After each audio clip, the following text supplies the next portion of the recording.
4월 6일 달빛교회 주일 예배 하나님께 드리도록 하겠습니다. 예배로의 부름으로 시작하겠습니다. 다 같이 자리에서 일어나 주십시오.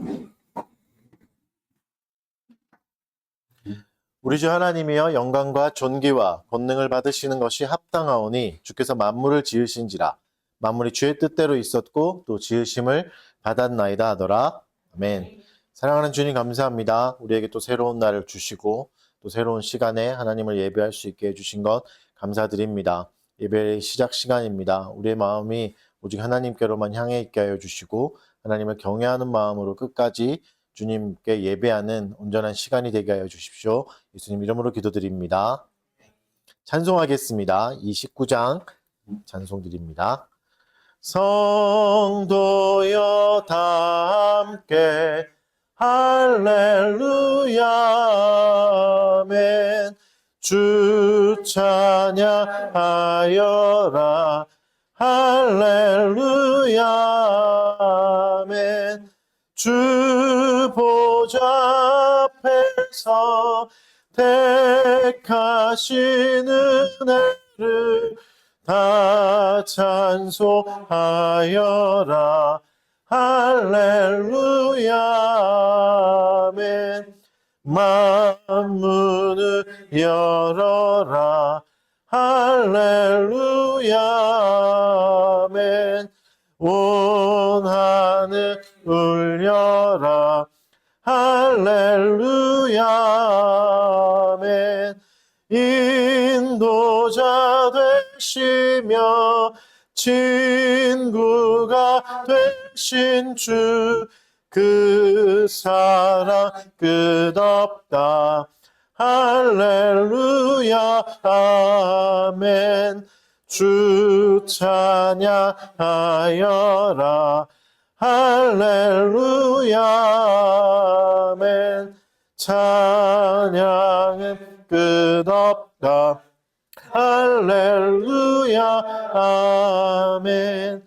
거룩한 집에서 준총 기리며 늘 찬송 부르자 할렐루야 아멘.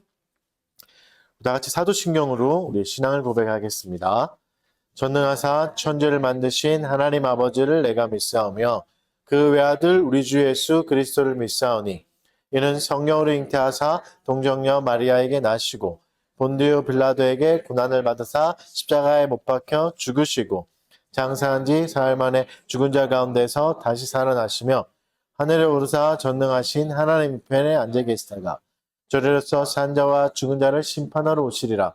성령을 믿사오며 거룩한 공회와 성도와 서로 교통하는 것과 죄를 사하여 주시는 것과 몸이 다시 사는 것과 영원히 사는 것을 믿사옵나이다.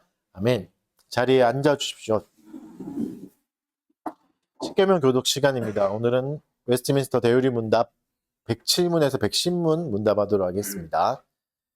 오늘 이제 나눌 부분은 십계명 2계명에 대한 부분입니다. 2계명의 내용은 간략하게 설명하면 하나님을 예배할 때 하나님이 정하신 방법으로만 예배하라. 이걸 이제 가르쳐 주는 거죠. 그래서 우리가 만든 방식이나 우리가 만든 형상으로 예배하는 것을 엄격히 금지하고 있습니다. 그래서 이 계명을 통해서 하나님 얼마나 순수한 예배를 원하시는가, 예배를 통해서 하나님을 사랑하고 섬기는 자에게 풍성한 은혜를 주시고 또 그렇지 않은 자에게 엄중한 경고를 주시는지 분명히 이제 알려주고 있습니다. 이 내용을 기억하면서 문답을 하도록 하겠습니다.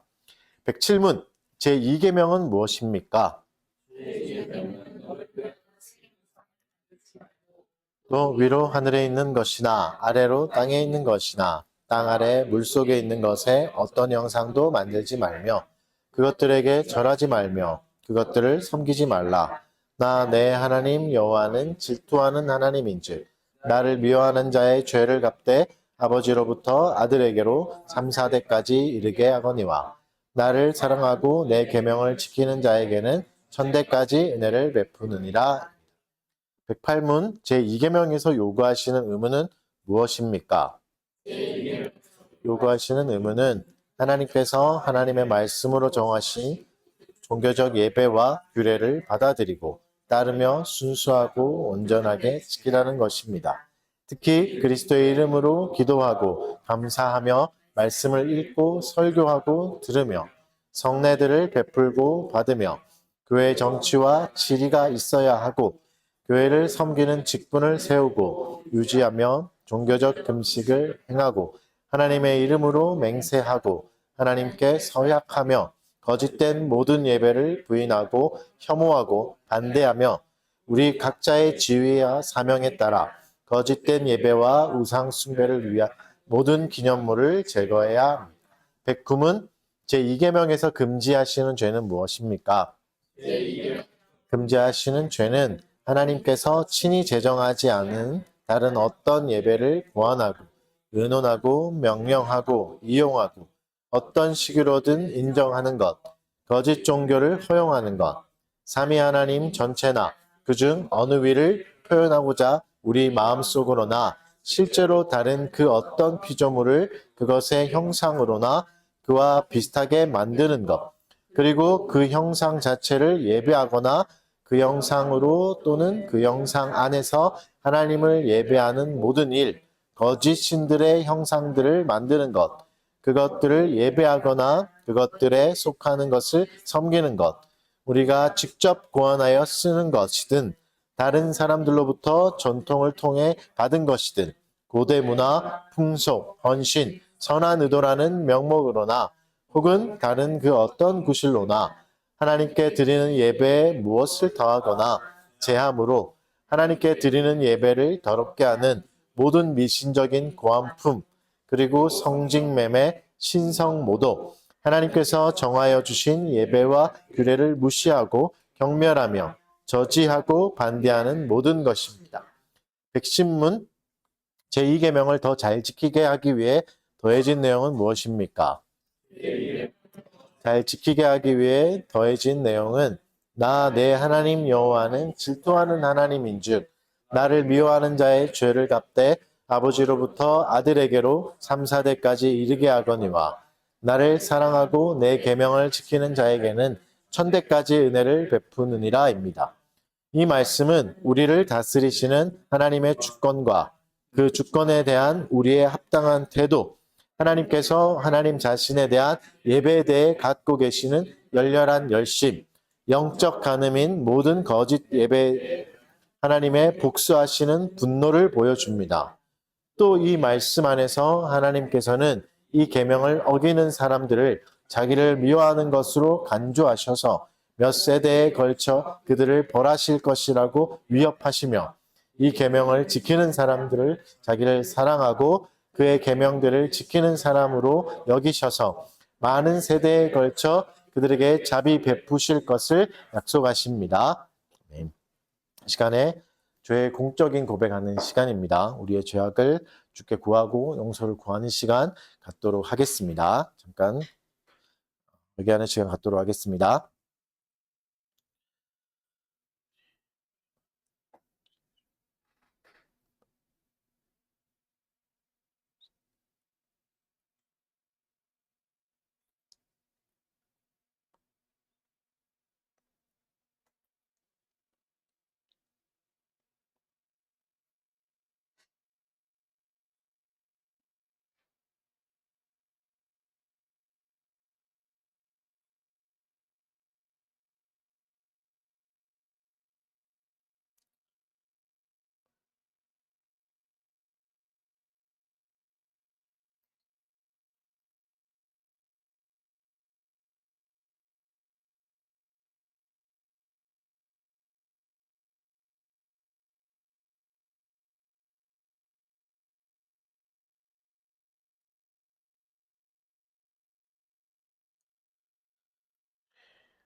다시 우리를 불쌍히 여기셔서 우리의 죄악을 발로 밟으시고 우리의 모든 죄를 깊은 바다에 던지시리이다.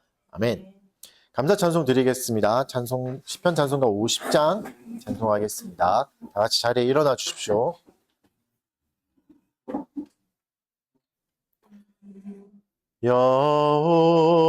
여호와 내 목자시니 부족함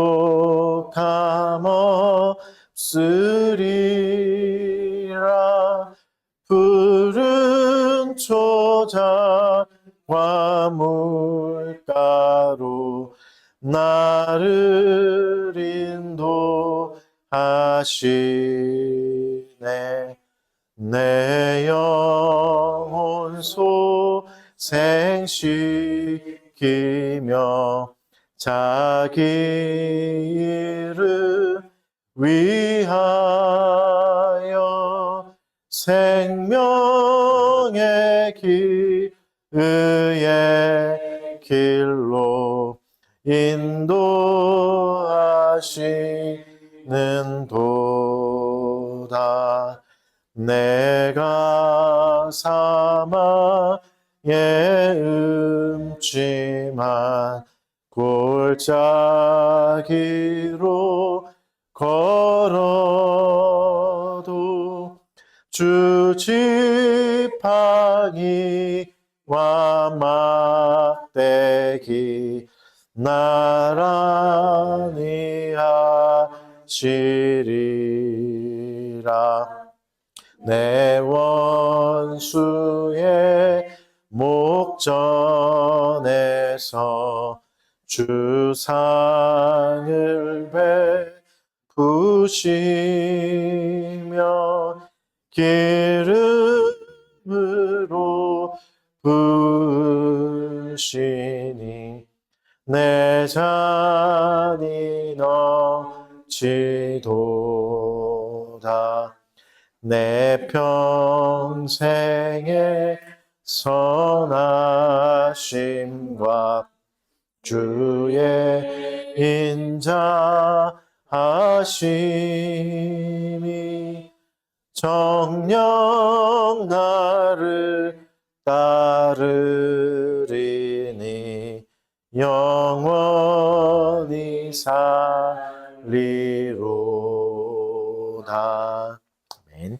자리에 앉아 주십시오. 목회 기도하겠습니다. 하나님이 모든 것을 지으시되 때를 따라 아름답게 하셨고 또 사람들에게는 영혼을 사모하는 마음을 주셨느니라. 그러나 하나님이 하시는 일의 시종을 사람으로 측량할 수 없게 하셨도다. 전능하시고 은혜로우신 하나님 아버지, 오늘도 거룩한 주의 날을 허락하시고 우리를 예배의 자리로 불러주심을 감사드립니다. 모든 때를 주관하시고 우리의 삶을 가장 선하고 아름답게 인도하시는 하나님을 찬양하며 경배합니다. 주님은 영원하시며 신실하시고 변함이 없으시기에 우리가 믿음과 소망을 가지고 이 자리에 나왔사오니 홀로 영광을 받아 주시옵소서. 우리에게 하늘의 은혜를 더해 주시기를 간구합니다. 우리의 마음을 주의 성령으로 새롭게 하시고 오늘 선포되는 말씀을 통해 하나님의 뜻을 온전히 깨닫도록 도와주시옵소서. 말씀을 듣고 지키고 살아갈 수 있는 지혜와 용기를 주셔서 매일의 삶 속에서 하나님을 영화롭게 하고 기쁘시게 할 수 있는 자녀가 될 수 있게 하여 주십시오. 자비하신 하나님, 우리의 죄와 허물을 주님 앞에 진실되게 고백합니다. 하나님을 온전히 믿고 의지하지 못했으며 우리의 욕심과 교만으로 인해 이웃을 사랑하지 못했습니다. 우리의 말씀과 주님의 말씀과 뜻에서 벗어나 살아온 잘못된 시간들을 고백하며 회개하오니 십자가의 보혈로 우리를 용서하시고 깨끗하게 씻어 주시옵소서. 온 교회를 위해서 기도드립니다. 주님의 모든 교회가 사람의 뜻과 지혜가 아닌 오직 그리스도의 말씀과 성령의 능력으로 바르게 다스려지게 하여 주시옵소서. 교회의 지도자들이 겸손히 하나님을 섬기고 복음의 진리를 온전히 선포하며 이 땅 위에 참된 그리스도의 통치를 드러낼 수 있게 하여 주시옵소서. 교회에 주신 은혜의 방편들을 바르게 사용하게 해주시고 또 세속적 가르침과 거짓된 또 영향에서 교회를 보호하여 주시옵소서. 주님, 또 우리나라에 허락하신 은혜에 감사와 간구의 기도를 드립니다. 혼란스러운 정치적 상황들을 마무리하게 하시고 공의가 세워지는 일들을 허락해 주셔서 감사합니다. 앞으로도 경제적 어려움을 겪는 사람들의 삶이 회복될 수 있도록 길을 열어주시고 또 분열되고 상처받은 마음들이 치유되어 하나가 되게 하여 주시옵소서. 정부가 또 새롭게 세워질 정부가 지혜롭게 어려운 이들을 보살피고 공평과 정의를 잘 실행할 수 있도록 긍휼을 더하여 주시옵소서. 달빛교회를 위해서 간구합니다. 모든 구성원들이 하나님을 깊이 알아가는 참된 기쁨과 감격을 누리게 하여 주십시오. 주님을 섬기다가 피곤하여 지친 성도들에게는 새 힘과 위로를 부어주시고 경제적 어려움을 겪고 있는 성도들에게는 좋은 환경과 기회를 열어주셔서 넉넉한 복을 받아 이웃에게 아낌없이 베풀 수 있는 사람이 되게 하여 주시옵소서. 또 어려운 상황 속에서도 하나님을 의지하게 하여 주시고 주님을 더욱 사랑할 수 있게 하여 주십시오. 우리 교회 청소년들이 믿음과 지혜 가운데 잘 성장하게 해주시고 건강하고 성숙한 어른으로 자라게 하여 주십시오. 성도들의 직장과 삶의 터전과 또 준비하고 있는 모든 가정 위에 하나님께서 친히 도와주시고 어떤 어려움도 주님 안에서 넉넉히 견디어 나갈 수 있도록 함께하여 주시옵소서. 오늘 선포될 말씀을 통해 하나님의 뜻을 분명히 깨닫게 하시고 말씀을 전하는 자에게 성령의 은혜를 더하여 주시옵소서. 또 우리의 마음밭이 기름진 옥토가 되어 말씀의 씨앗이 풍성한 열매를 맺게 하여 주십시오. 이 모든 기도를 우리의 구주 예수 그리스도의 이름으로 기도드립니다. 아멘. 말씀을 보겠습니다. 오늘은 마태복음 10장 16절에서 23절까지 말씀 보도록 하겠습니다.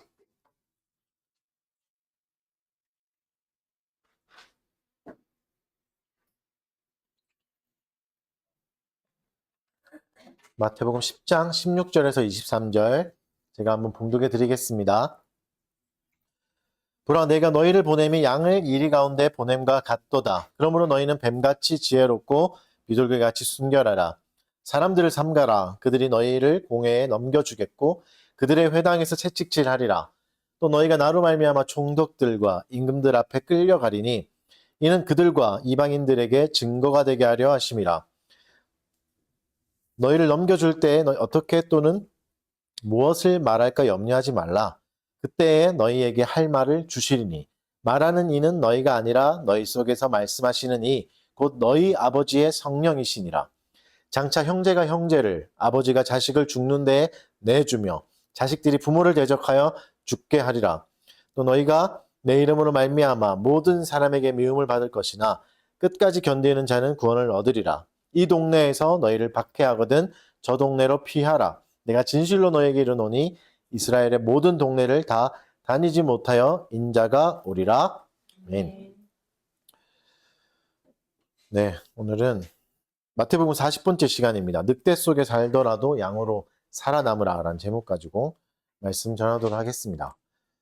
요즘 경기가 좀 어렵죠. 많은 회사들이 인원을 감축하기도 하고 많은 자영업자들이 가게를 하다가 문 닫기도 합니다. 대형마트도 이제 힘들어서 폐업하는 곳이 많아지고 있습니다. 이런 상황에서 만약에 우리가 다니고 있는 직장에서 나를 다른 부서로 발령낸다면 어떤 마음이 들겠습니까? 게다가 발령받은 곳이 좀 험한 곳이고 뭔가 좀 어려운 일을 해야 되는 곳이라 하면 또 혼자 가야 된다. 이러면은 어떤 생각이 들겠습니까? 거기도 뭐 경쟁사가 또 공격도 심한 그런 부서다. 이러면은 업무를 또 내가 개척해야 된다. 이 정도면 대부분 이렇게 생각하겠죠. 회사에서 나가라는구나. 나는 필요 없다는 거구나. 이제 회사가 나를 버리려는구나. 이렇게 이제 생각할 수 있습니다. 아무리 좋게 보려고 해도 합당한 처사, 합리적인 처사라고는 볼 수 없는 일이죠. 그런데 이제 오늘 본문에서 예수님이 이런 일을 하십니다. 제자들을 파송하시면서 우리의 상식으로 이해하기 힘든 명령을 하십니다. 이거를 어떻게 예수님 스스로 평가하시냐면 너희를 보냄이 양을 이리 가운데 보낸 것 같도다. 이렇게 말씀하시거든요. 그러니까 선하신 목자이신 예수님이 자신의 양들을 잔인한 늑대 가운데 보내시는 겁니다. 너무 무책임하고 잔인한 행동이잖아요. 이런 어려운 상황에서 양이 살아남을 수 있겠습니까? 이제 말씀을 통해서 왜 주님이 우리를 이리 가운데 보내는 양처럼 대하시는가, 또 그 역설적인 진실에 대해서 한번 생각해보고, 또 우리가 살아가야 될 세상에서 부딪혀야 될 많은 어려움과 괴로움들도 있잖아요. 그것에 대해서도 한번 살펴보겠습니다. 또 그 속에서도 여전히 우리를 돌보시는 하나님의 신비로운 공급하심에 대해서도 한번 생각해 보겠습니다. 결국 모든 것을 통해서 우리에게 하나님이 요구하시는 것이 참된 인내고 양으로서의 삶의 방식이 또 무엇인가에 대해서 좀 자세히 살펴보는 시간을 갖도록 하겠습니다. 먼저 오늘 본문은 보라라는 이제 단어로 시작합니다. 명령어죠. 보라 이렇게 하면서 시작하는데 이건 주의를 환기시키는 겁니다. 완전히 새로운 이야기를 할 거야. 이런 의미인 거죠. 그래서 이전과 다른 내용이 나오니까 집중하라. 이런 의도가 있는 겁니다. 이게 무슨 이야기를 하실까? 무서운 이야기를 하십니다. 이해되지 않는 이야기를 하시는 거죠. 앞에서 나눴던 것처럼 양을 이리 가운데 보낸가 같도다. 양은 온순한 동물이잖아요. 무력하기까지 합니다. 그래서 이제 꼭 선한 목자가 필요하죠. 앞장에서도 예수님이 하신 말씀이 그거죠. 이 이스라엘 백성이 목자 없는 양 같아서 선한 목자가 없어서 기진하고 괴롭다. 이렇게 예수님이 언급하신 거 아닙니까? 그런 의미에서 보면 양은 스스로 방어할 능력도 없고 반드시 목자가 있어야 되고 목자에게 전적으로 의존하는 존재라는 걸 알 수 있잖아요. 근데 양을 이리에게로 보내시는 거죠. 이리는 늑대를 말하죠. 늑대는 야생동물입니다. 귀엽고 온순한 동물이 아니잖아요. 잔인하고 적대감을 가지고 있고 탁월한 사냥꾼입니다. 양같이 무력하고 순한 동물은 늑대에게는 아주 쉬운 매력적인 사냥감이 되는 거죠.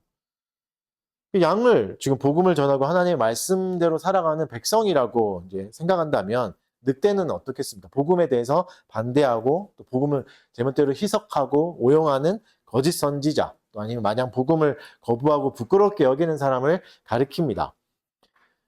그들에게 보내시는 거죠. 근데 제자들을 어떻게 보내시죠? 근처에 보내시는 건 아닙니다. 어디로 보내시는지 위치도 나와요. 늑대가 아주 사냥하기 쉽게 가운데로 보내신다고 말하는 거죠. 도망칠 공간도 없고 늑대에게 들렸어 했으니까 위험을 그대로 직면해야 되는 자리입니다. 그러니까 위험의 한 복판으로 주님이 우리를 보내시는 겁니다. 예수님이 제자들을 늑대 같은 세상으로 보내신 것처럼 우리도 이렇게 어려운 현실을 마주하게 되는 것이죠. 그럼 왜 그럴까? 한번 생각해 봐야 되겠죠. 왜 우리를 험한 곳으로 보내시는가? 설마 하나님이 우리의 괴로움과 어려움을 전혀 관심이 없으셔서 그러신가? 다시 한번 더 천천히 한번 생각해 봅시다. 이스라엘 백성이 앞에서 지친 양과 같이 살았던 이유는 목자가 없었던 거죠. 선한 목자가 없었고 가짜 목자가 있었기 때문이죠. 선한 목자는 그럼 뭐죠? 반대로 생각해보면 양을 지키는 존재이지 않습니까? 양을 기진하지 않게 생명을 공급하는 존재죠. 그런데 예수님이 우리에게 선한 목자가 되시는데 그분이 우리를 바르게 인도하시는 선한 목자인데 왜 선한 목자는 우리를 사지로 내모는가? 답은 성경에서 찾을 수 있습니다. 우리가 앞전에서 찬송했던 시편 23편에서 말씀하고 계시죠. 23편 3절과 5절에서 이렇게 말씀하십니다. 내 영혼을 소생시키시고 자기 이름을 위하여 의의 길로 인도하시는도다. 내가 사망의 음침한 골짜기로 다닐지라도 해를 두려워하지 않을 것은 주께서 나와 함께 하심이라. 주의 지팡이와 막대기가 나를 안위하시나이다. 주께서 내 원수의 목전에서 내게 상을 차려주시고 기름을 내 머리에 부으셨으니 내 잔이 넘치나이다. 무슨 말이죠? 선한 목자는 자기의 이름을 위해서 우리를 의의 길로 인도하신다. 가장 의로운 길로 인도하신다는 거죠. 겉보기에는 죽음의 골짜기지만 거기서도 뭐가 있다고 말합니까? 주님의 지팡이가 있고 막대기가 나를 지키시고 보호한다고 약속해 주십니다. 그리고 원수의 목전 앞에 설 건데 거기서도 후한상을 베푸셔서 풍성하게 할 거야 라고 말씀하고 계시죠. 우리를 늑대 가운데 있는 양처럼 보내시는 이유는 목자의 능력이 탁월하기 때문입니다. 목자는 양이 어디 있든지 간에 이 목자는 선한 목자는 양이 어디 있든지 간에 지키고 보호할 수 있는 거죠. 심지어 늑대 속에 있다 할지라도 양을 지키고 풍요롭게도 하실 수 있는 겁니다. 웬만한 목자로의 기능으로는 상상할 수 없는 일인 거죠. 그래서 우리는 늑대 속에 있더라도 목자의 돌봄을 풍성하게 누릴 수 있습니다. 우리가 강하게 되는 게 아니라 우리가 힘이 생기는 거 아니라 거친 양이 되는 게 아니라 여전히 양이지만 강하신 하나님의 능력이 우리를 통해서 드러나서 우리가 통로가 돼서 사는 거죠.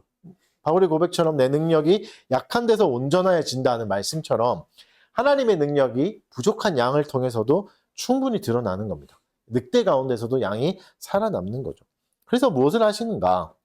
이 구절을 요한 크리소스톰은 이제 이렇게 해석하기도 합니다. 양이 늑대를 변화시키는 역설적인 승리를 경험케 하기 위해서다. 이렇게 말하기도 합니다. 양이 늑대를 변화시키는 역설적인 승리. 이걸 경험하기 위해서 양을 한가운데로 보내신다라고 해석하기도 합니다.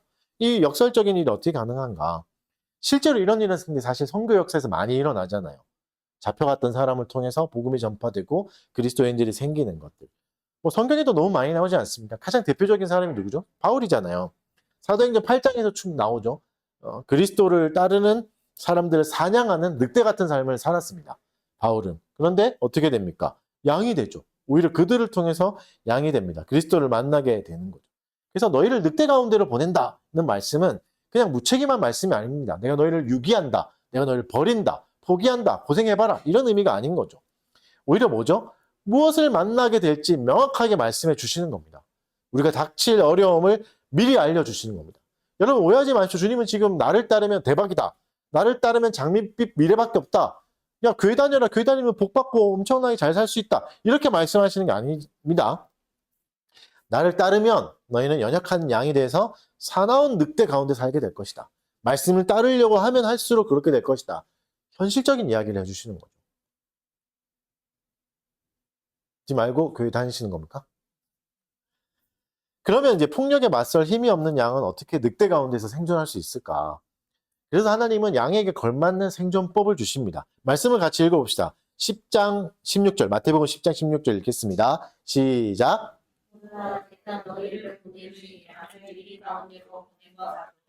그러므로 너희는 뱀같이 지혜롭고 비둘기같이 순결하라.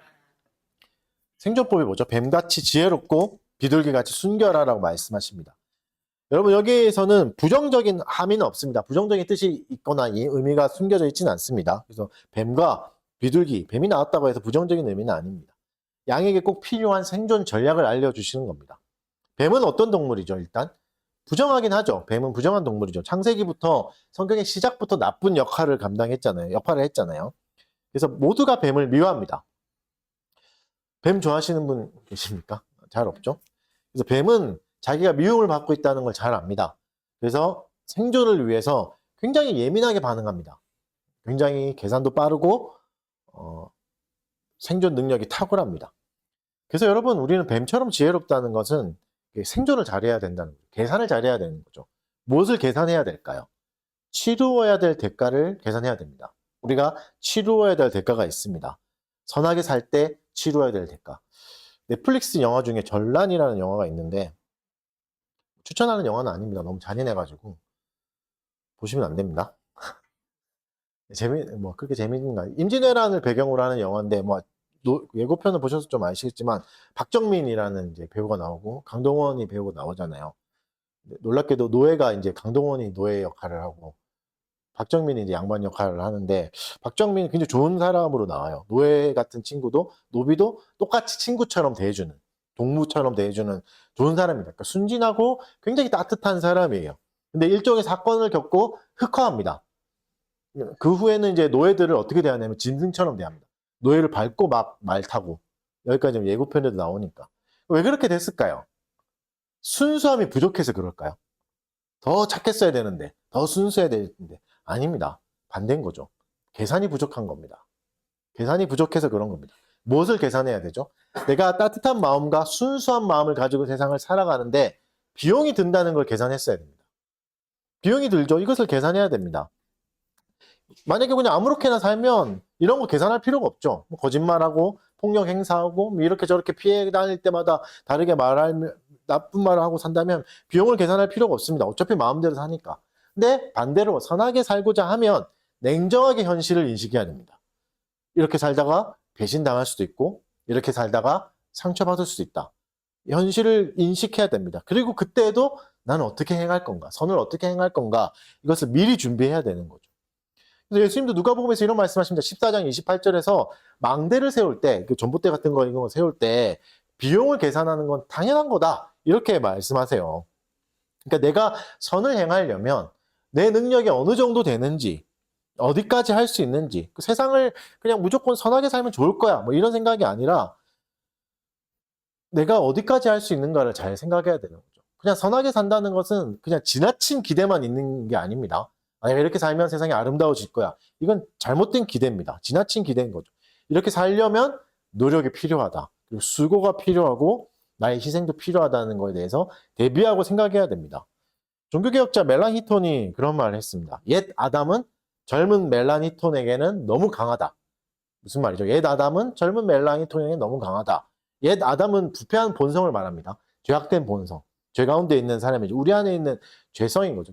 내 안에 있는 자아를 말할 때 이렇게 옛 아담이라고 말하는데 무슨 뜻이죠? 멜랑히톤이 신자로 살아가고 종교개혁자로 살아가려고 하는데 현실의 벽에 계속 부딪힌다는 거죠. 나의 연약함, 내 안에 있는 죄성, 나의 한계가 너무 강해서 젊은 멜라니톤은 이길 수가 없다. 이렇게 고백합니다. 무슨 말이죠? 현실의 벽이 나의 이상보다 훨씬 강하다. 어려움이 있다. 내 능력을 넘어서는 절망을 만날 때가 있다는 거죠. 이것을 현실적으로 받아들이고 생각할 줄 알아야 됩니다. 뱀처럼 교활하라는 의미가 아닙니다. 신중하고 분별력을 가지라는 겁니다. 계산하라는 것은 교활하게 달라는 게 아니라 위험을 감지하고 불필요한 충돌들을 피할 수 있는 현실적인 감각을 가지라는 거죠. 이게 뱀에게 배워야 될 지혜입니다. 그래서 스스로를 지키고 보호할 수도 있어야 됩니다. 선을 행하기 위해서. 세상의 적대감, 세상이 이걸 기뻐하지 않을 거야, 환영하지 않을 거야 라는 적대감을 인지하고 있어야 되고 경솔하게 행동하면 안 됩니다. 그냥 무조건 아름다울 거라 잘 될 거야. 이렇게 살면 좋겠지. 라는 식의 생각은 위험한 거죠. 그러면 계산만 잘하면 되는가? 주님은 그것만 말씀하지 않습니다. 또 뭘 말하죠? 계산을 잘하는 생각에 지혜에 비둘기 같은 순결함도 가지고 있어야 된다라고 말씀하십니다. 비둘기는 어쩌죠? 복잡하지 않습니다. 단순합니다. 지나치게 겁을 먹지도 않고 과감히 그들의 길을 갑니다. 길에서 이제 비둘기, 요즘에 한국 비둘기는 여러분 완전 개무시하죠? 네가 오든 말든 나는 있을 거다 이렇게 말하죠. 그러니까 세상 물정을 모르는 순진함 이런 건 아니지만 악이 없는 진실함, 해를 끼치지 않는 마음들, 진실함, 도덕적 순수함 이런 걸 가리킵니다. 순결함들에는 뭐가 있는 거죠? 순결함에는 여러 가지가 섞여 있는 게 순결함은 아닙니다. 순결함은 간단한 거죠. 하나만 추구하는 겁니다. 무엇을 추구해야 되는 거죠? 하나님이 최고선이라는 마음이 있어야 됩니다. 모든 것 위에 하나님이 가장 선하시지. 그분이 우리를 가장 선하게 인도하시지. 내가 추구해야 될 가치가 가장 좋은 것은 하나님밖에 없지. 이게 최고선이죠. 최고선이신 하나님이 세상을 다스리고 계신다면 나는 하나님을 의지할 만하다. 이 순수한 마음들, 이 마음만 붙들고 있는 게 비둘기가 가지는 순결함인 거죠. 여러분, 복음을 증언하며 살아갈 때, 복음대로, 말씀대로 살아가려고 할 때, 하나님의 말씀을 사랑하며 그것을 따르기 위해서 살 때, 우리는 박해와 괴로움을 만날 수 있습니다. 빈정거림을 당할 수도 있는 거죠. 그럴 때 똑같은 늑대가 돼서 비난하고 저주하고 퍼붓고 똑같이 복수해 줄 거야. 나를 배신하기 전에 내가 먼저 배신해야지. 이러는 거는 아닌 나쁜 마음인 거죠. 온유함과 인내로 순수함을, 순결함을 지킬 수 있어야 됩니다. 하나님이 최고선이라는 이 마음을 지킬 수 있어야 됩니다. 그래서 내가 하나님의 말씀을 따를 때 충분히 불이익을 당할 수도 있고 상처를 받을 수 있다. 이것을 미리 각오하고 있어야 되는 거죠. 여러분, 모든 것이 다 선으로 돌아오지 않을 때도 있습니다. 나의 선행의 답이 다 선하게 돌아오지 않을 수도 있다는 걸 계산하고 있어야 됩니다. 생각하고 있어야 됩니다. 이것을 생각하지 않고 말씀만 잘 따라야지 하다가 억울함을 만나면 너무 쉽게 흑화할 수 있습니다. 그죠? 궁극적으로는 악을 악으로 갚지 않는 준비까지 해야 됩니다. 네, 청소년 설교를 가져왔는데 안 나눠져서 지금 생각나가지고 죄송합니다. 지금이라도 나눠드리겠습니다. 여기 미안합니다. 죄송합니다. 그래서 악을 악으로 갚지 않을 수 있는 마음들, 이 넉넉한 마음이 좀 필요하죠. 그래서 어떤 마음이 있어야 되겠죠? 아, 이렇게 나온다. 상황이 이렇게 흘러가는구나. 그래, 다 대비했어. 하면서 이럴 땐 선을 이렇게 행하겠어. 이런 마음이 있어야 되는 거죠. 이런 태도가 있어야 되는 겁니다. 그래서 순수함에 지혜를 더하셔야 됩니다. 선을 행할 때는 반드시 반대를 만날 겁니다. 내가 직장에서 선하게 살고 정직하게 살면 반드시 반대에 부딪힐 수 있습니다. 그때 내가 준비할 것은 이 반대와 상처를 얼마나 잘 감당할 수 있을까? 이겁니다. 이런 과정에서 나의 한계도 받아들이고 상처와 고통도 잘 관리할 수 있어야 됩니다. 그래서 여러분, 이런 지혜 없이 순결함만 추구하면 어떻게 되죠? 쉽게 이용당합니다. 나도 쉽게 파괴됩니다. 반대로 순결함 없이 지혜만 있다면 이건 세속적인 처세술에 불과합니다. 그냥 계산 약삭 빠른 사람이 되는 거죠. 세속적인 이해타산에 빠삭해서 내 생존과 나의 이익만 추구하기 쉽습니다. 그래서 비겁하기 쉽고 타협하기 쉬운 사람이 됩니다. 쉽게 변절될 수 있습니다. 하나님 분명히 말씀하십니다. 에베소서 5장 15절에서 그런즉 너희가 어떻게 행할지를 자세히 주의하여 지혜 없는 자 같이 하지 말고 오직 지혜 있는 자 같이 하여 지혜 있게 하라고 말씀하시죠. 주위에서 지혜 있는 자 같이 행동하라고 경고하고 계십니다. 그래서 양극단을 피해야 됩니다. 너무 소극적으로만 살아가서 자기만 아는 신앙도 극단입니다. 너무 피해 다니는 것들. 그리고 반대로 너무 공격적으로 무모하게만 사는 것도 로마서 10장 2절에 지적하는 지식 없는 열심이 될 수 있습니다. 상식을 무시하고 사는 게 믿음은 아닙니다. 그리스도인만이 가질 수 있는 지혜를 구하고 살아야 됩니다. 우리는 반대로 될 때가 너무 많죠. 뱀의 악랄함과 비둘기의 멍청함대로 살아갈 때가 너무 많습니다. 우리의 욕심이 이끌릴 때 그렇게 살아가는데 예수님 분명 반대로 살아가라고 얘기하십니다. 그럼 다음을 보겠습니다. 늑대 가운데 있는 양들은 어떤 괴로움을 당하게 될까? 이 내용도 이제 잘 설명해 주십니다. 밖의 실체를 한번 살펴보겠습니다.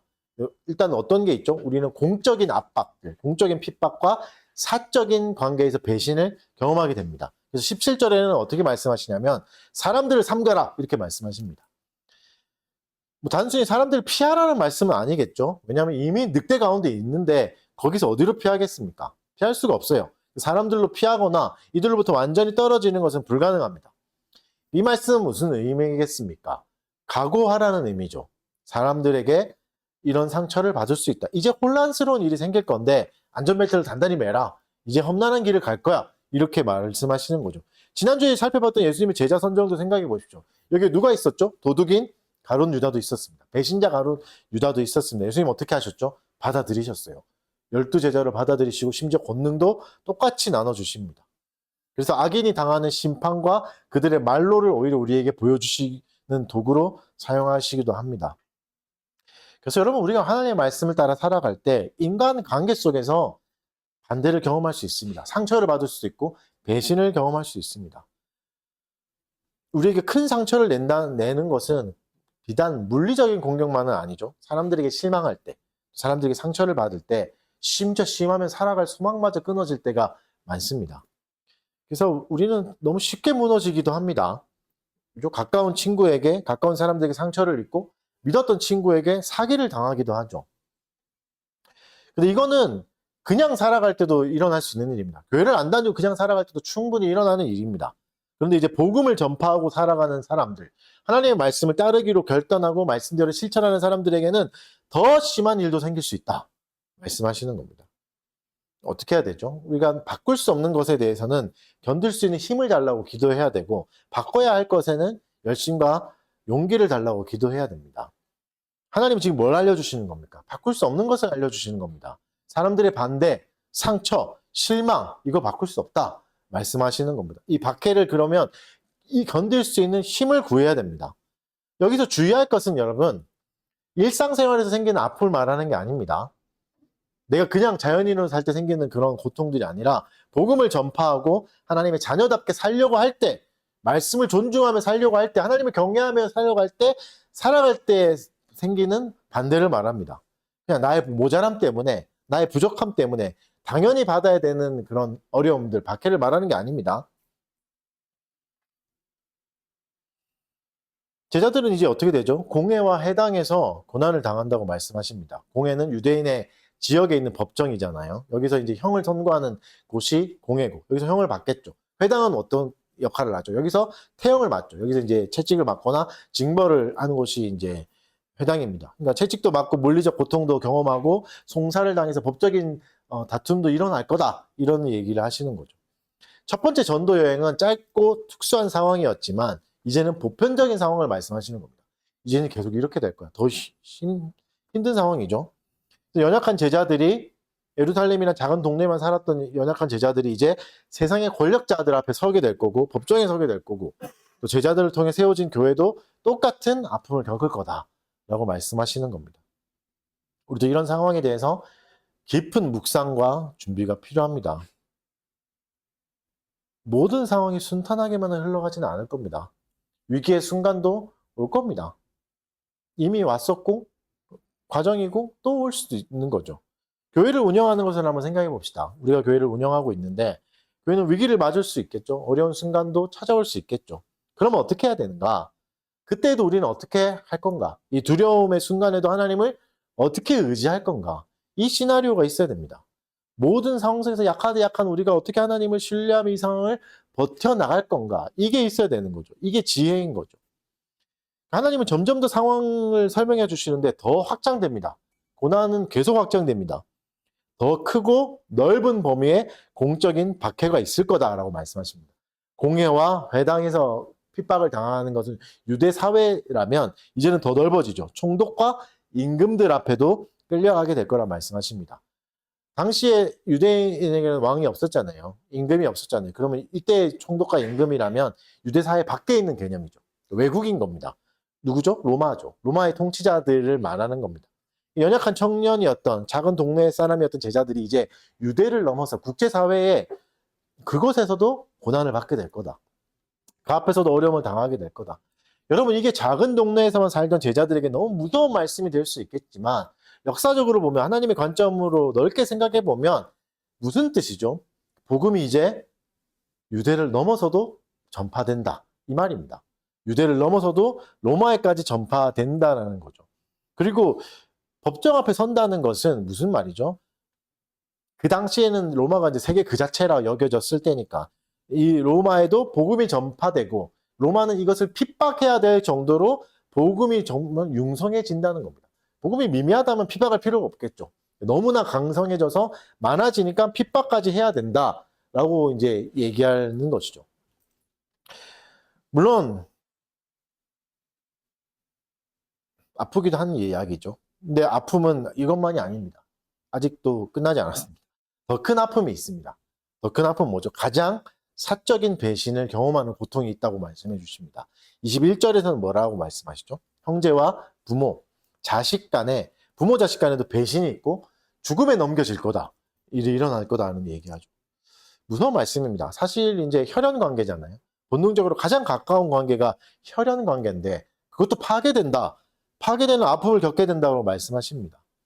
세상에서 실패하고 모든 사람들에게 상처받고 왕따당해도 그나마 비빌 언덕이 될 게 가족이잖아요. 혈연 관계잖아요. 싸우다가도 실패하다가도 집에 가서 쉴 수 있는 게 가족인데 그 가족들에게도 깊은 상처를 받게 될 거다 말하고 있습니다. 이는 우리의 마음을 더 아프고 힘들게 할 겁니다. 왜죠? 왜냐하면 상식적으로 예상할 수 없는 범위거든요. 여기는 아니겠지라고 했던 것까지 아픈 거죠. 또 이게 무엇을 말해주죠? 세상이 점점 악해져감을 말씀해 주십니다. 이런 관계까지도 인륜의 관계까지도 다 깨질 거다라는 것도 경고해 주시는 겁니다. 극심한 사회적 와해가 일어나서 부모든 자녀든 다 깨지고 가족도 파괴되는 일도 충분히 일어날 수 있다 말씀하고 계십니다. 2000년 전에 말씀하신 거잖아요. 복음은 말씀대로 사는 것은 이런 근원적이고 근본적인 관계가 파괴되는 일을 경험할 수 있습니다. 인간의 본성을 거스리고 아픔을 겪게 된다고 말씀하시는 거죠. 근데 사실 이게 예수님이 하신 처음 말씀은 아닙니다. 처음 나온 개념은 아니에요. 이미 구약에서도 말씀하십니다. 구약에서도 계속 선지자를 통해서 많이 경고하신 거죠. 대표적인 말씀이 미가서잖아요. 나중에 예수님도 인용하는 미가서 7장 6절 이렇게 말씀하시죠. 아들이 아버지를 멸시하며 딸이 어머니를 대적하며 며느리가 시어머니를 대적하리니 사람의 원수가 곧 자기의 집안의 사람이로다. 집안이 다 파괴될 거야. 본인은 다 사라지고 서로가 반목하고 싸우는 관계가 될 거야 라고 이미 경고하고 있는 일이죠. 구약에서도. 그러면 왜 우리에게 이런 일이 일어나는 건가? 우리가 전하고 붙들고 있는 복음이 하나님의 말씀이 뭔가 문제가 생긴 건가? 복음에 문제가 있어서 그런 건 아닙니다. 18절 말씀을 읽어봅시다. 18절 말씀 10장 18절 다 같이 읽겠습니다. 시작. 너희가 나로 말미암아 이방인들에게 증거가 되게 이런 고통을 통해서 하나님이 하신 궁극적인 일은 뭐죠? 복음을 증거하는 일입니다. 복음이 증거된다고 하는 거죠. 제자들이 가게 될 법정이 뭐가 된다는 겁니까? 복음을 증언하는 강단이 될 거다 말씀하십니다. 그래서 유대인과 이방인에게도 복음이 전파되는 계기가 된다. 박해가 오히려 기회가 될 거다라고 말씀하십니다. 이게 무슨 뜻이죠? 아까도 처음에 말했던 늑대 가운데 둘러싸인 양 때문에 늑대의 무리 속에서 새로운 양떼가 탄생하게 된다 말씀하시는 거죠. 아이러니한 방법이고 심히 미련해 보이는 방법이고 너무 이거 변태 같은 폭력적인 방법 아닌가라고 생각할 수 있겠지만 이게 하나님의 지혜였습니다. 세상에 미련한 것들을 들어 쓰셔서 세상의 강자를 부끄럽게 하시는 거죠. 이런 연약한 자를 통해서 하나님의 자녀를 또다시 부르시고 탄생시키는 거죠. 가장 이 방법을 썼던 대표적인 분이 예수님입니다. 이 방법대로 예수님이 우리를 찾아오셨습니다. 연약한 육신을 입고 오셔가지고 저항도 제대로 못하고 십자가에서 무력하게 죽으셨죠. 그의 죽으심으로 인해서 우리가 늑대에서 양이 된 거 아닙니까? 하나님의 자녀가 되는 축복은 이렇게 십자가라는 방법으로 우리에게 전해졌습니다. 미련해 보이겠지만 하나님의 놀라운 지혜라고 성경은 증언하고 있습니다. 그러면 이런 박해가 우리에게 무엇을 주는가? 왜 이렇게 고통스럽기만 한가? 이렇게까지 해야 되는가? 그 이유가 뭔가? 박해 속에서는 도대체 어떤 능력을 우리가 경험할 수 있는가도 알아보겠습니다. 하나님의 섭리가 있잖아요. 하나님의 섭리가 분명 선한 것을, 박해 속에서도 선한 것을 건져내서 우리에게 좋은 열매를 분명히 주실 수 있습니다. 말씀을 읽겠습니다. 19절 읽겠습니다. 10장 19절. 시작. 염려하지 말라. 그때 너에게 고난이 오겠지만 이런 심각한 모든 것이 다 깨지는 사적인 관계에서도 괴로운 일이 생길 거지만 두려워하지 말라, 염려하지 말라고 분명히 말씀하십니다. 고난에 대비하면서 준비해야 되겠지만 더 중요한 건 이겁니다. 염려하지 않는 겁니다. 두려움으로 준비하라는 게 아닙니다. 염려하지 말라는 걸 다른 말로 하면 무슨 말이죠? 하나님을 신뢰하라는 말입니다. 더 깊이 신뢰하라. 여러분, 우리가 치밀한 계산이 있고 만반의 준비를 다 해놓으면 이 고난을 넉넉히 감당하게 되는 게 아닙니다. 순결한 마음이 필요하다고 그랬잖아요. 순결한 마음은 뭐죠? 하나님을 신뢰하는, 끝까지 붙드는 순수한 마음이 필요합니다. 고난을 내가 다 계산할 수는 없습니다. 다 해결할 수도 없습니다. 무조건 도움을 받아야 됩니다. 하나님의 도우심은 우리에게 반드시 필요합니다. 하나님은 우리에게 능력을 주시죠. 어떤 능력을 주시죠? 고난이라는 터널을 빠져나갈 수 있는 용기와 힘을 때에 맞게 주십니다. 우리가 말씀을 실천하고 말씀대로 살 때 배신도 당할 수 있고 상처도 받을 수 있고 미움도 받고 육체가 상하고 심적으로 고통스러운 밤들을 보낼 수도 있습니다. 하지만 그 순간에도 하나님이 우리에게 할 말을 주시겠다고 약속하십니다. 모든 상황에서 빠져나올 수 있게 해주겠다가 아니라 모든 상황 속에서도 버틸 힘과 이겨낼 수 있는 능력을, 지혜를 주겠다고 말씀하십니다. 우리가 넘겨졌을 때 신문이나 재판 같은 극단적인 위기의 상황에 처했을 때 특별한 약속인 거죠. 신적인 변호가 임할 거다. 하나님이 변호사가 내주실 거다 말하는 거죠. 물론 우리가 사는 환경에서는 이런 극단적인 일은 일어날 상황은 없겠죠. 복음을 전하다가 법정에 가게 될 일은 없겠죠. 각자의 죄로 법정 가겠죠.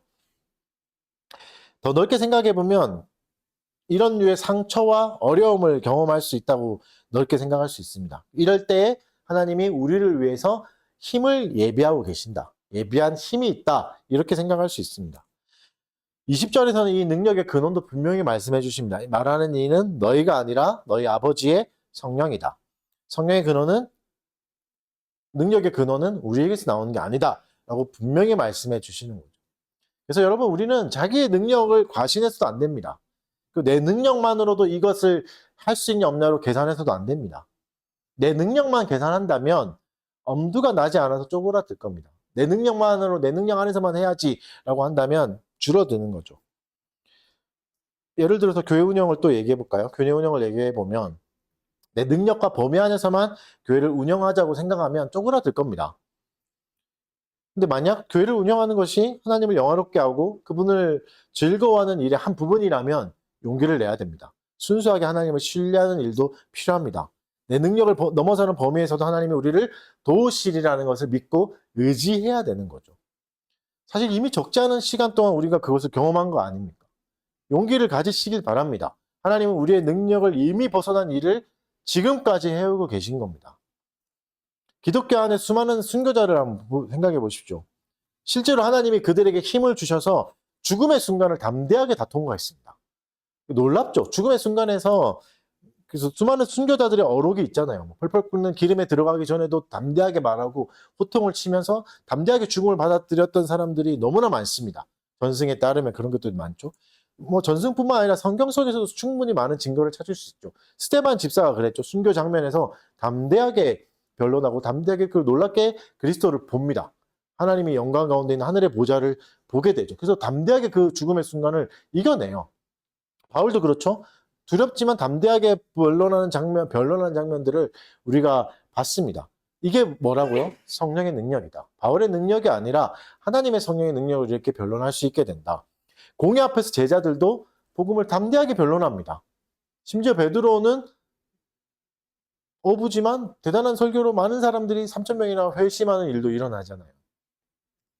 말씀을 따를 때 하나님이 필요한 힘을 공급해 주신다는 겁니다. 하나님이 기뻐하시는 일을 할 때, 영광되는 일을 할 때 주신다는 겁니다. 그래서 이 모든 역사를 이루는 것이 내 노력이나 힘이 아닌 성령의 능력이다. 성령이 함께 하신다는 거죠. 그래서 믿는다는 것은, 이것을 믿는다는 건 무슨 뜻이죠?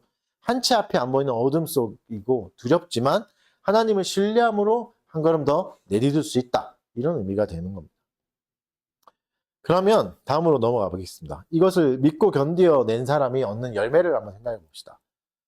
이게 우리가 걷는 길은 여러분 승리의 길입니다. 승리가 보장된 길이에요. 그래서 여기는 인내라는 열매가 맺히는 거죠. 마지막 22절을 읽어보겠습니다. 10장 22절 시작. 모든 사람에게 미움을 받을 것이나 끝까지 견디는 자는 구원을 얻으리. 예수님의 이름을 붙들고 그분을 의지하는 사람은 환영받기보다는 미움을 받는다.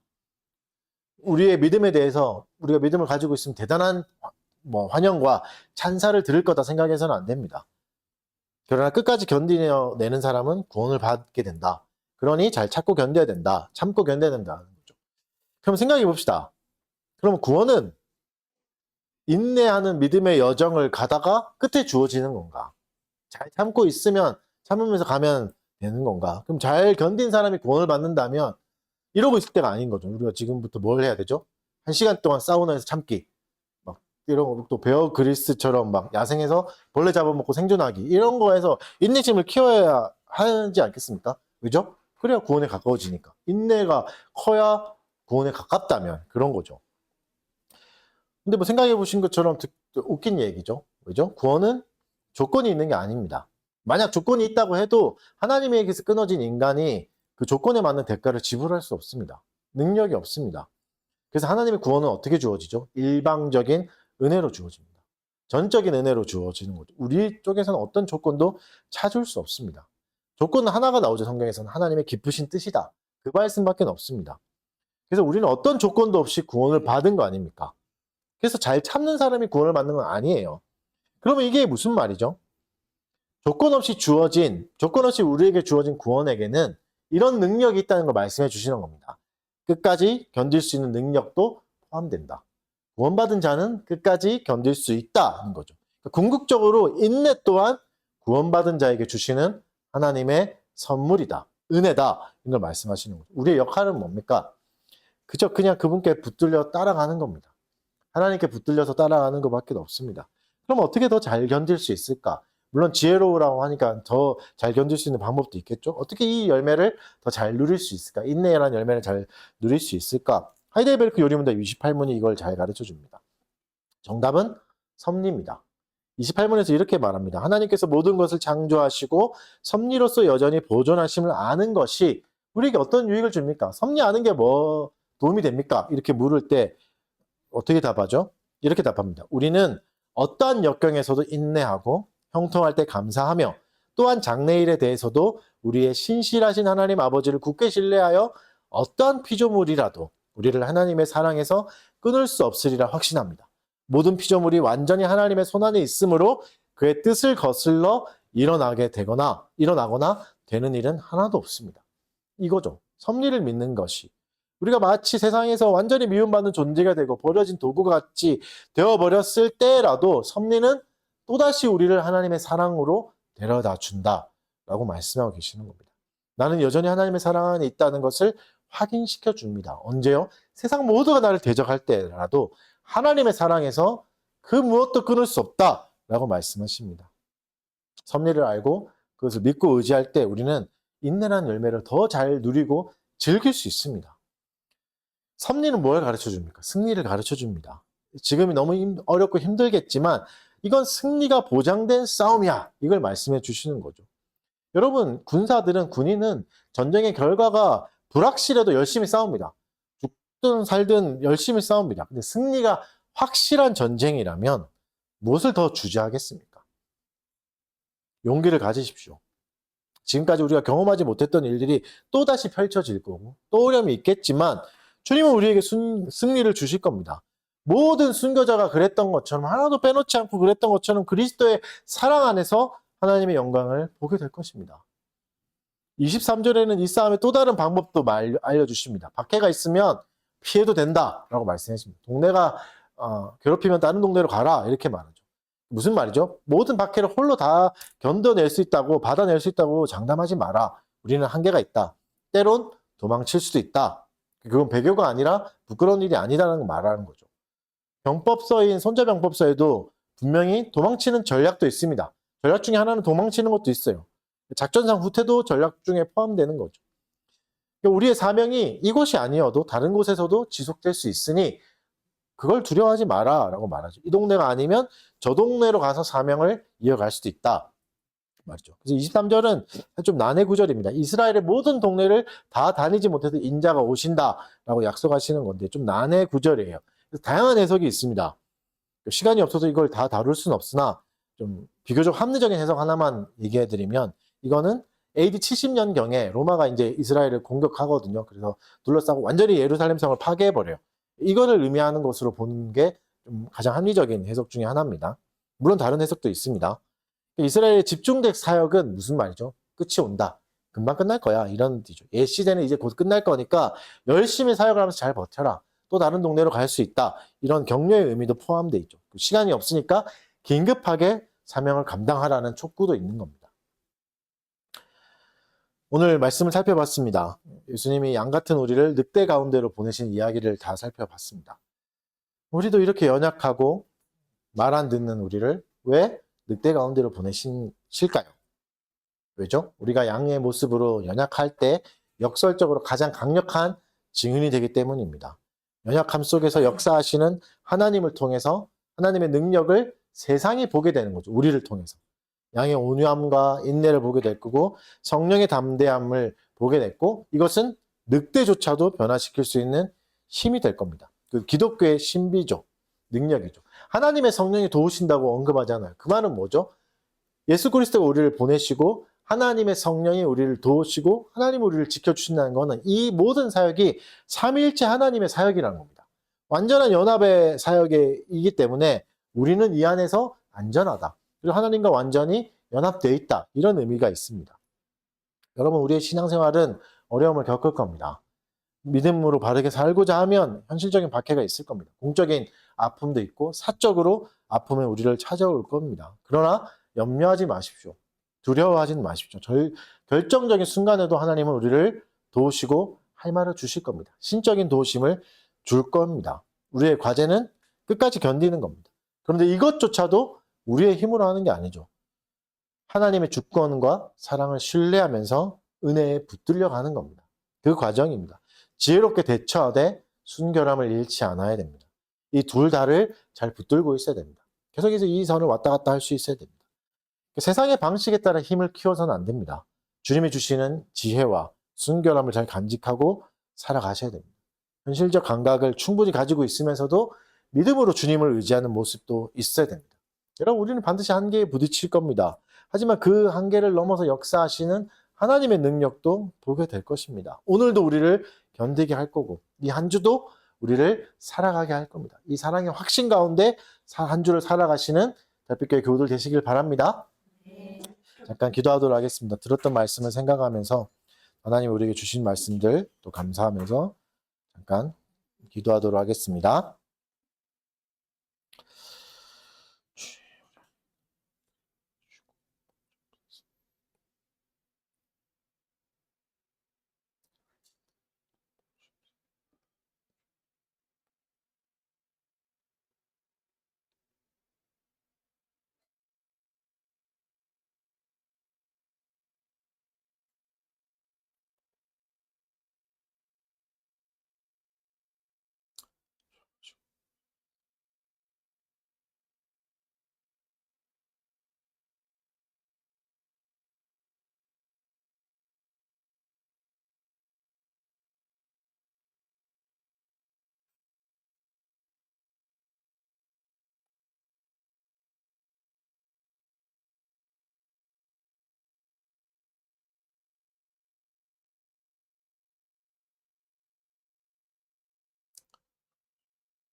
사랑하는 주님 감사합니다. 오늘도 우리에게 말씀을 주셔서 감사합니다. 뱀같이 지혜롭고 비둘기같이 순결하라 말씀해 주셔서 감사합니다. 향방 없는 열심이 되지 않게 해주시고 지혜로운 열심이 되게 하시고 또 한쪽으로는 온전히 순결한 마음으로 하나님만 최고선으로 인정하며 하나님의 모든 뜻을 믿고 따르는 우리가 되게 하여 주시옵소서. 내일부터 시작되는 하루에 또 어려움이 있고 부딪힘은 있겠으나 두려워하지 말게 하여 주시고 하나님께서 우리에게 신적 변호와 도우실 힘을 주신다는 것을 삼위일체 하나님께서 우리를 끝까지 붙드신다는 것을 확신하며 주께 잘 붙들림 받는 한 주가 되도록 축복하여 주시옵소서. 감사드리며 예수님 이름으로 기도드립니다. 네. 이 시간에 다 같이 성찬하도록 하겠습니다.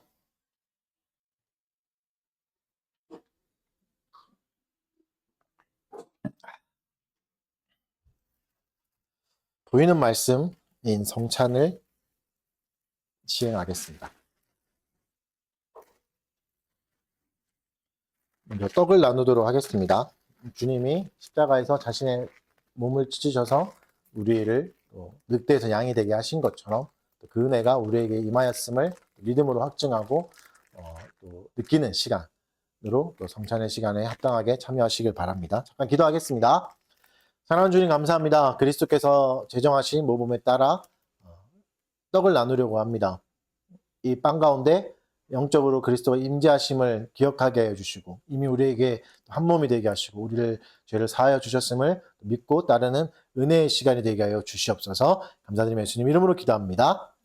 한 분씩 나오셔서 드리시겠습니다.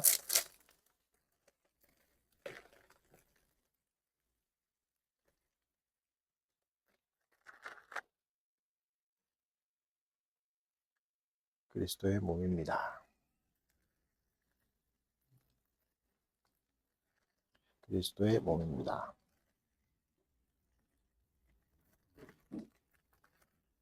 그리스도의 몸입니다.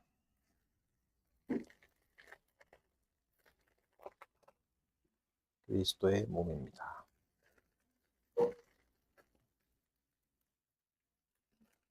그리스도의 몸입니다. 그리스도의 몸입니다.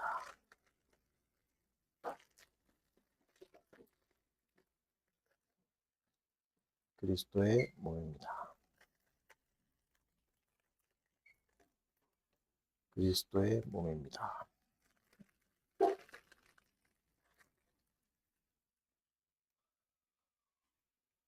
다 같이 기념하도록 하겠습니다.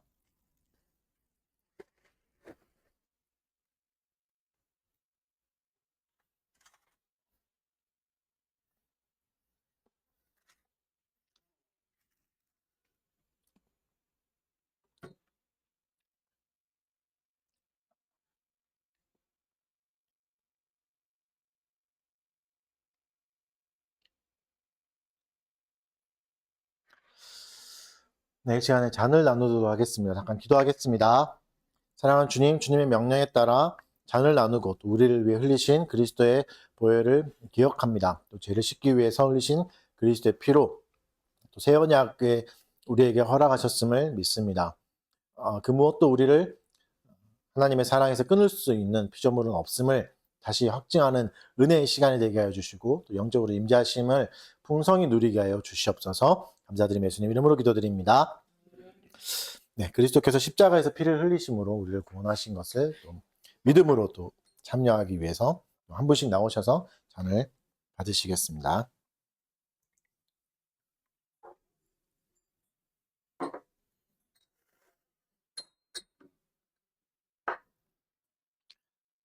그리스도의 피입니다.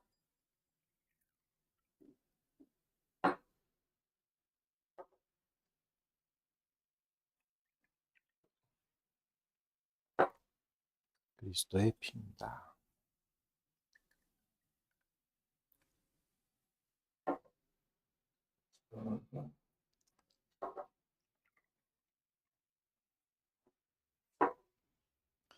그리스도의 피입니다.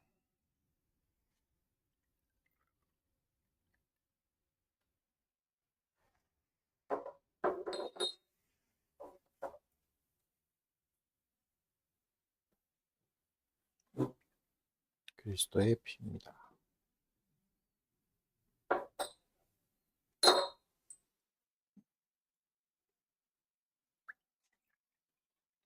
그리스도의 피입니다.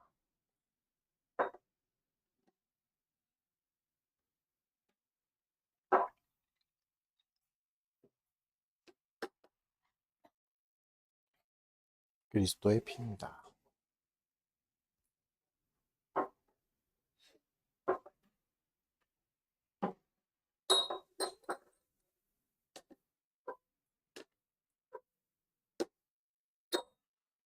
그리스도의 피입니다.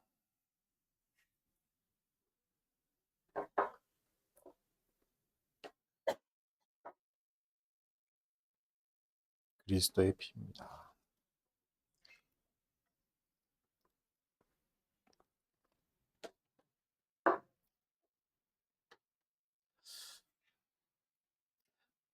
네, 다 같이 감사 찬송하겠습니다. 자리에 일어나셔서 찬송가 435장 찬송하겠습니다. 나의 영원하신 기여 생명보다 귀하다.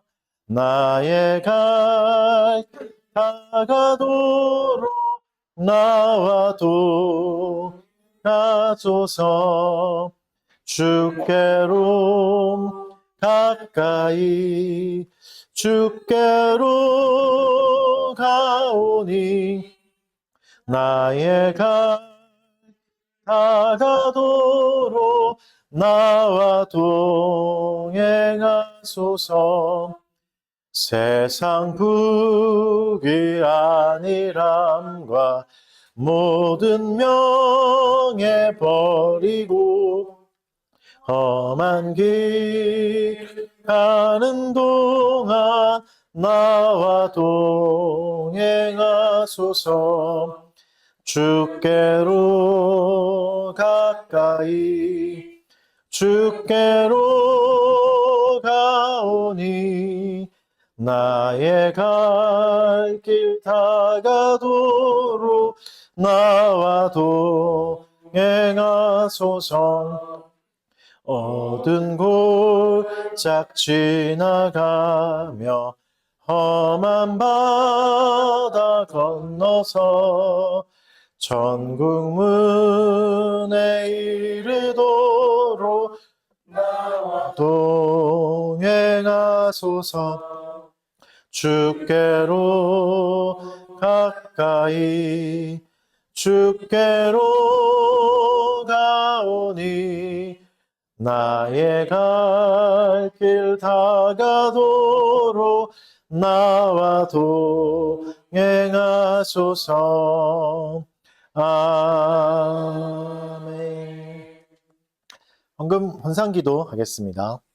사랑하는 주님 감사합니다. 어려운 경제 가운데도 우리에게 재물 얻을 힘을 주시고 각자에게 몫을 허락하신 것 너무 감사드립니다. 형편이 좋지 않은 가운데도 주께 귀한 것을 드렸사오니 과거에 두렙돈을 드린 우리의 믿음과 헌신을 기억하여 주시고 만배나 더 큰 은혜로 갚아 주시옵소서. 더 많은 사람들에게 더 좋은 것을 나눠줄 수 있는 사람이 될 수 있도록 우리에게 은혜를 더하여 주시고 더 좋은 것으로 또 하나님께 영광 돌리고 사람들에게 유익을 줄 수 있는 달빛교회 교우들이 되도록 도와주시옵소서. 감사드리며 예수님 이름으로 기도드립니다. 강복선언으로 예배 마치도록 하겠습니다. 우리 주 예수 그리스도의 은혜와 하나님의 사랑과 성령의 교통하심이 너희 무리와 함께 있을지어다. 아멘. 네, 자리에 앉아 주십시오.